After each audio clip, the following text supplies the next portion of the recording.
of a line. You can see where everything kind of. What would you guesstimate that depth? 4 foot or better? Yeah, when we had the Idalia come in, it was right to here. So that's about the much difference, 2.5 feet. Yeah. So about a good 4 feet in here. So just a big change.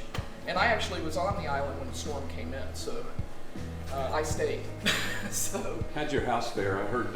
my house is pretty much off the foundation. My neighbor's is off the foundation, but it's not bad.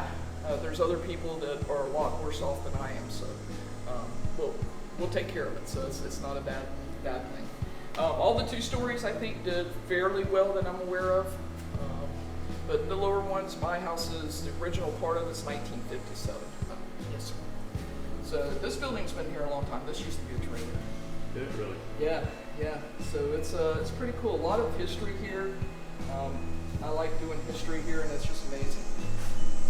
So we're going to try to get those. My main objective is get everything cleaned up the best we can and get our employees back in here working, trying to get them some kind of income coming in too.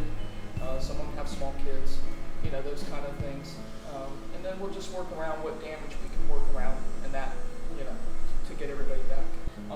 But what I'd like to see and what I've heard from neighbors and stuff is FEMA's not responding as quick as it did the last time. I think that is kind of bothering some people, or it's a concern. We had a lot more volunteers the last time too, and that's why I think it's, everybody's just kind of widespread right now, just trying to get their own properties under control and those kind of things. But what I'd like to see is just a little bit faster cleanup, obviously, if we could, but I totally understand why we can't. And then just maybe some responses from agencies, and not to put out money or do anything like that, but to at least get back instead of saying it's still being determined. Put a little bit more personalism into it if you can't. Get somebody on the phone and calls, look, we've got your application, we're doing the best we can, those kind of things. Reassurance. That's always a nice thing. This is just an outstanding area as far as everybody helping and assisting everybody when they can. I've seen this time, I think people are a little bit spread a little bit more thin, I would say, because we did have a lot more volunteers coming onto this specific area the last time.